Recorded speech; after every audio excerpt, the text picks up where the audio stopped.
디트로이트의 한 작은 동네에서 조 로드리게스라는 음악가가 그의 소박한 꿈을 키우고 있었습니다.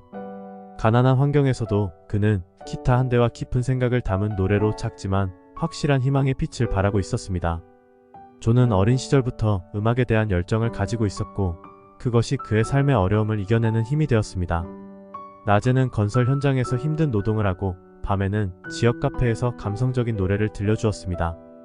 음악은 조에게 더 나은 미래를 꿈꾸게 하는 힘이었지만 그 꿈은 현실의 벽 앞에서 자주 좌절되었습니다. 드디어 그의 인생의 전환점이 찾아왔습니다. 1970년에 첫 번째 앨범을 발매하는 기회가 주어진 것입니다. 조는 이 기회를 자신의 삶을 바꿀 수 있는 순간으로 여겼고 앨범 작업에 자신의 모든 것을 쏟아부었습니다.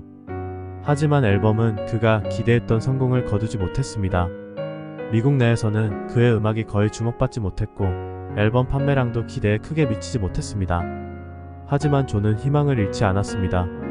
첫 번째 앨범을 내기 위해 빚을 지기도 했지만 자신의 재능과 열정을 믿은 조는 다음 해인 1971년에 두 번째 앨범을 발표합니다. 하지만 두 번째 앨범은 첫 번째 앨범보다 더욱 처참한 결과를 기록했고 두 번의 실패는 조에게 큰 충격을 주었습니다. 그는 자신이 음악으로 성공할 수 없다고 느꼈고 결국 음악을 포기하기로 결심했습니다. 그의 기타는 잊혀져 갔고 음악가로서의 꿈도 점차 사라져갔습니다. 하지만 조의 음악이 실제로는 훨씬 더 큰 여정을 시작하고 있었다는 사실을 그는 전혀 몰랐습니다. 그의 앨범 중 몇 장이 어느 여행가의 가방에 담겨 남아프리카 공화국으로 건너가면서 그곳에서 그의 음악은 완전히 새로운 생명을 얻게 되었습니다. 조 로드리게스는 모르고 있었지만 그의 노래는 멀리 떨어진 곳에서 수많은 사람들에게 감동을 주고 있었습니다. 그의 음반은 빠르게 복사되어 전국적으로 퍼져나갔고 그의 노래는 금지된 자유의 목소리처럼 남아프리카 공화국 전역에 울려 퍼졌습니다. 조의 노래 가사는 단순한 멜로디를 넘어서 사람들의 마음속 깊은 곳에 울림을 주었습니다. 조는 그들에게는 보이지 않는 영웅이 되었고 그의 이름은 자유를 향한 갈망과 함께 속삭여졌습니다. 그러나 남아프리카 공화국에서 조의 존재는 신화처럼 느껴졌습니다. 그가 정말로 존재하는 사람인지 아니면 단지 상상 속의 인물인지 아무도 확실히 알지 못했습니다. 조의 음악은 널리 퍼졌지만 그에 대한 정보는 극히 제한적이었습니다. 그가 누구인지 어떤 삶을 살았는지에 대한 소문만 무성했고 심지어 어떤 사람들은 그가 이미 세상을 떠났다고 했습니다. 이런 상황에서 두 명의 남아프리카 공화국 팬 스티븐과 크레이그는 조의 진실을 밝히기로 결심합니다. 그들은 잡지기사, 공공기록, 심지어 조의 과거 동료들을 찾아가며 조의 흔적을 하나씩 모았습니다. 이 긴 여정 끝에 그들은 미국 디트로이트에서 조의 흔적을 찾아냈습니다. 조는 건설 현장에서 일용직으로 생계를 이어가는 중이었고 재정적으로는 거의 파산에 가까운 상황이었습니다. 그는 자신의 음악이 남아프리카 공화국에서 어떤 영향을 끼쳤는지 전혀 모르고 있었습니다. 스티븐과 크레이그는 조에게 남아프리카 공화국에서 그가 어떤 의미를 가지고 있는지 그의 음악이 어떻게 많은 이들의 삶에 깊은 영향을 미쳤는지 조심스럽게 이야기해 주었습니다. 처음에 조는 그들의 말을 믿기 어려워했습니다. 자신이 몰랐던 나라에서 그의 노래가 그토록 큰 사랑을 받고 있다니 그것은 마치 꿈같은 이야기였죠. 하지만 스티븐과 크레이그가 가져온 증거들, 그의 음악이 담긴 레코드, 팬들의 편지, 그리고 그를 기다리는 수많은 사람들의 이야기들을 접하면서 조는 점점 그들의 말이 사실임을 받아들이기 시작했습니다. 그리고 마침내 그는 남아프리카 공화국으로 가서 자신이 미처 알지 못했던 자신의 음악적 유산과 마주하기로 결심했습니다.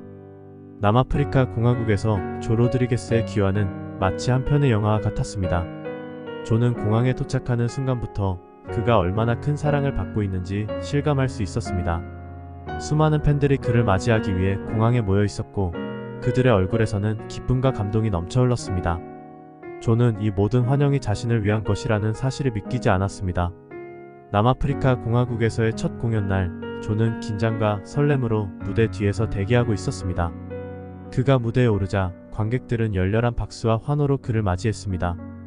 조는 자신의 노래를 부르기 시작했고 관객들은 가사를 따라 불렀습니다. 그 순간 음악으로 하나가 된 그와 관객들 사이에는 말로 표현할 수 없는 깊은 유대감이 형성되었습니다. 조 로드리게스의 남아프리카 공화국에서의 여정 이후 그의 삶은 완전히 달라졌습니다. 그는 단순한 음악가를 넘어서 전 세계 수많은 사람들에게 영감을 주는 아이콘이 되었습니다. 남아프리카 공화국에서의 경험은 조에게 그의 음악이 단지 멜로디와 가사의 조합이 아니라 사람들의 삶에 실질적인 변화를 가져다 줄 수 있는 힘이 있음을 깨닫게 했습니다. 그는 자신의 음악과 이야기가 전 세계적으로 어떻게 영향을 미쳤는지를 목격했고, 이를 통해 새로운 목적과 의미를 찾았습니다. 조는 다시 음악 작업에 몰두하기 시작했고, 이번에는 그의 메시지가 더 많은 사람들에게 도달할 것이라는 확신을 가지고 있었습니다. 그의 이야기는 서칭 포 슈가맨이라는 다큐멘터리를 통해 전 세계에 알려졌고, 많은 이들이 조의 음악과 그의 놀라운 여정에 감동받았습니다. 다큐멘터리는 여러 상을 수상했고, 조는 잊혀진 음악가에서 국제적으로 존경받는 아티스트로 거듭났습니다. 두 장의 앨범이 처참하게 망하고 자신의 꿈을 버렸을 때 조 로드리게스는 실패한 인생이었을까요? 남아프리카 공화국에서 그의 팬들이 조를 찾지 않았었다면 조는 실패한 인생이었을까요? 자신의 열정과 젊음을 다 바쳐서 두 장의 앨범을 만든 것만으로도 어쩌면 성공한 인생이라고 할 수도 있을 것 같습니다. 들어주셔서 감사합니다.